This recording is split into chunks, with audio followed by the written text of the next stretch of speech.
Ini merupakan wujud syukur orang Dayak Maap kepada leluhur dan Tuhan Yang Maha Esa. Tentang orang-orang yang menghormati bahwa apa yang telah diberikan oleh leluhur selayaknya harus dilestarikan dan dijaga agar tetap ada dan berkembang sampai ke anak cucu.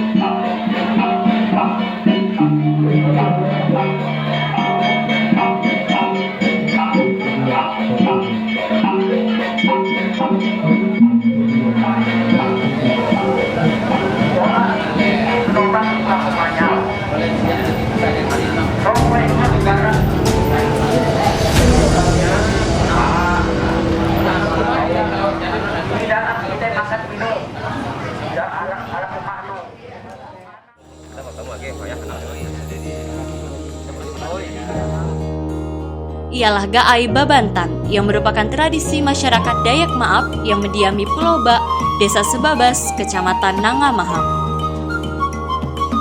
Mereka disunat untuk menunjukkan bahwa adanya peralihan dari anak-anak menuju dewasa.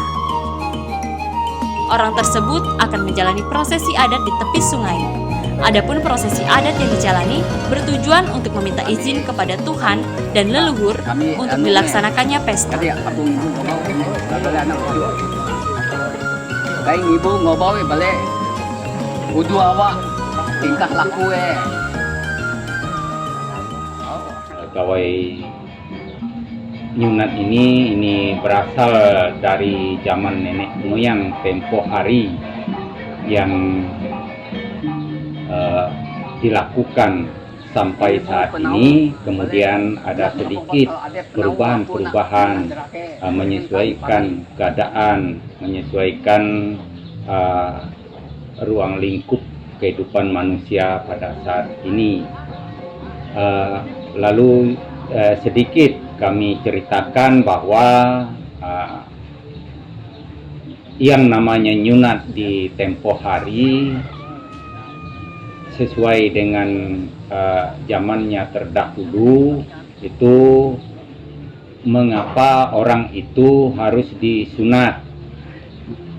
Mereka disunat itu untuk menunjukkan bahwa sistem kehidupan dari yang kecil, yang muda kepada kedewasaan. Jadi artinya bahwa mereka yang disunat itu setelah mereka itu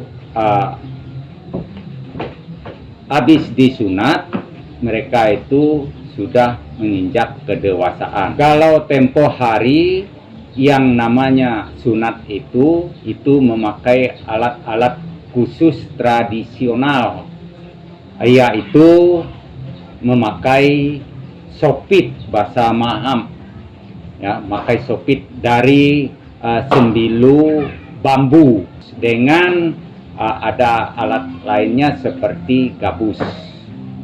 Mengapa seperti itu? Memang itulah tradisi budaya adat istiadat orang nenek moyang dulu. Kemudian pada saat sekarang tidak lagi memakai alat-alat yang saya sebutkan tadi. Jadi itu semua adalah penyesuaian di dalam kebiasaan hidup sampai saat sekarang. Sehingga pada saat sekarang itu orang bukan dalam arti tidak memakai lagi. Karena apa sebabnya seperti itu? Kalau kita mengulangi kembali pada zaman dahulu itu, resikonya itu agak terlalu berat dalam arti pertama, mereka harus dibuatkan tempat tersendiri sampai berbulan-bulan. Namun pada perubahan sedikit demi sedikit sampai saat sekarang, maka memakai sunat melalui menteri atau dokter atau petugas khusus dari rumah sakit.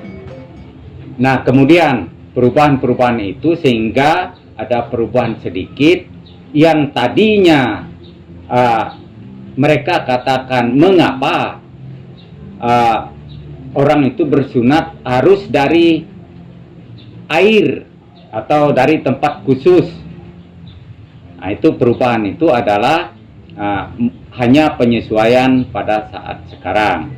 Namun tidak mengurangi adat istiadat yang namanya bersunat. Jadi sekarang boleh dikatakan bahwa bersunat itu adalah penyesuaian dalam arti keringanan sedikit, bahwa mereka yang datangnya dari air itu tidak lagi seperti tempo hari. Nah, kalau tempo hari itu ya orang memakai apa yang saya katakan tadi itu berat. Nah, sekarang mereka tinggal penyesuaian adat istiadatnya, budayanya, sehingga ada keringanan sedikit. Namun segala syarat-syaratnya itu semua dipenuhi, tidak mengurangi sedikit pun. Hanya perubahan dari zaman dulu sampai sekarang itu tata krama sunatnya itu dulu pakai sopit, sekarang pakai menteri.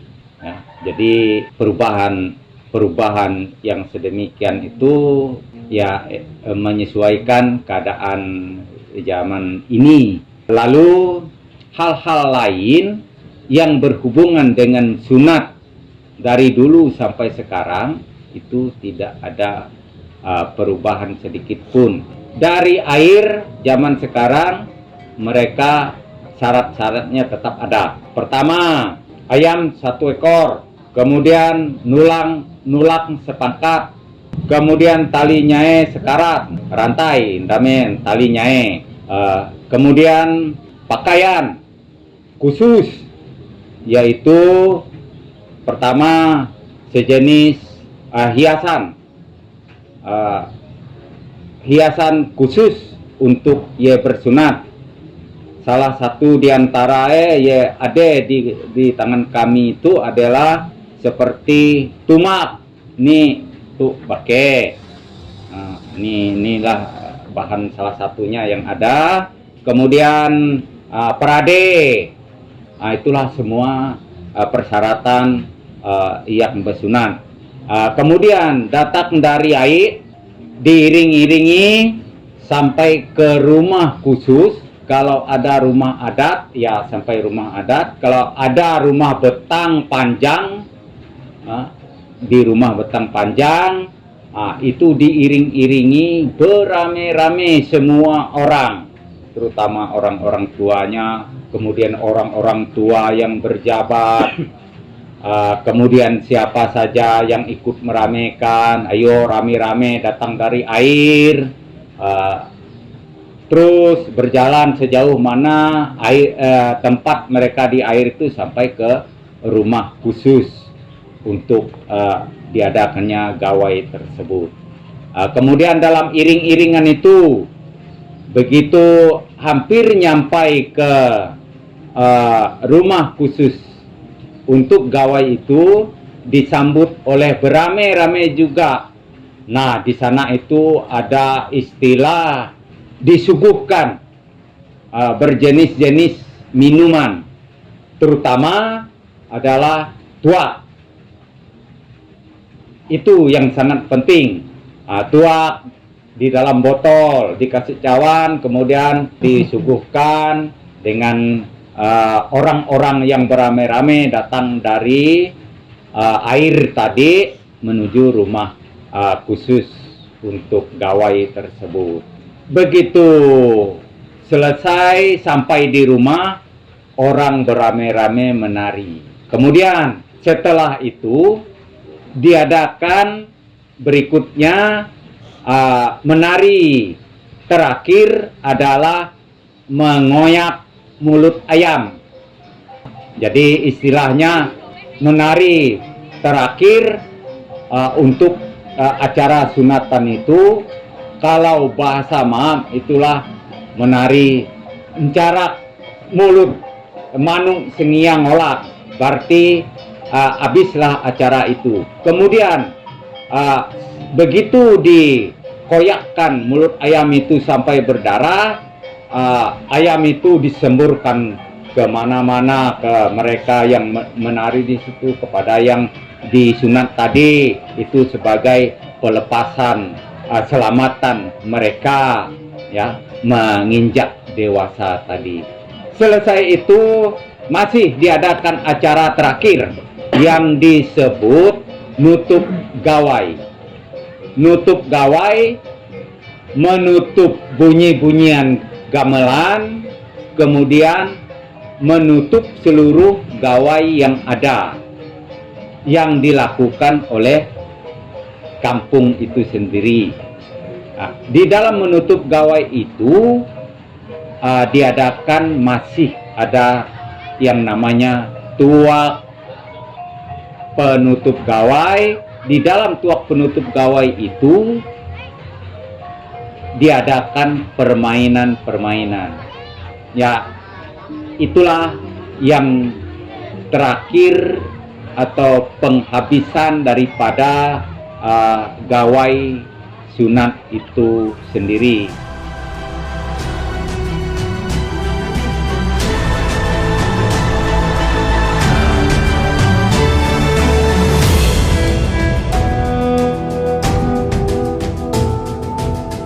Prosesi yang berlangsung lebih dari 1 hari ini merupakan bentuk syukur kepada Tuhan Yang Maha Esa serta melanjutkan tradisi dari leluhur. Karena anak tersebut sudah dianggap dewasa dan harus tunduk pada hukum adat yang berlaku di kampung tersebut.